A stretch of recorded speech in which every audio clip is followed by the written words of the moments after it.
What a joke Ted Cruz is. I mean, this guy wouldn't make it a day working in a coffee shop or in a restaurant or in daycare, all the other things that hardworking young people are doing to get by, not just to make ends meet, to pay off the debt that they're accumulating for getting education. He doesn't fool us. He'd be off to Cancun after a day like he was the last time hard work was required of him. But his insults and his disdain and the lack of respect he and others showed towards young people when they finally had a moment of reprieve last week tells us everything. And it's part of the bigger picture where for a generation the conservative movement has basically been attacking young future generations nonstop through their policy priorities. Think about it. Almost every single major thing they've been pushing for is paid for or shouldered by the future generations of this country. The tax scams deprives money from future generations so that the Koch brothers can benefit now.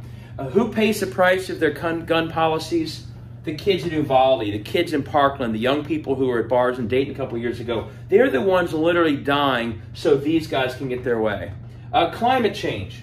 Who's paying the price? My kids, your kids, you if you're younger, our grandkids. They're paying the price so that the Koch brothers and others can be billionaires today and not do anything about climate change.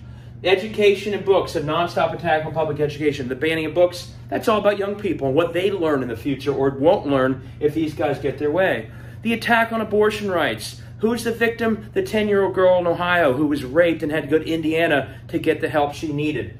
In the future, she won't even have that choice to go to Indiana if they get their way. It's young people, young girls that are the victims, and young women the victims of this. Same with the attacks on LGBTQ Americans. It's mainly about young people. And finally, student debt. Young people are paying a price for education for decades that older folks never had to pay, and these older folks are often making money out of this process. So they get one moment of victory, and what happens on their side? This side attacks them like Ted Cruz did. We have to go to bat for the future generations of this country and fight for them as hard as we can.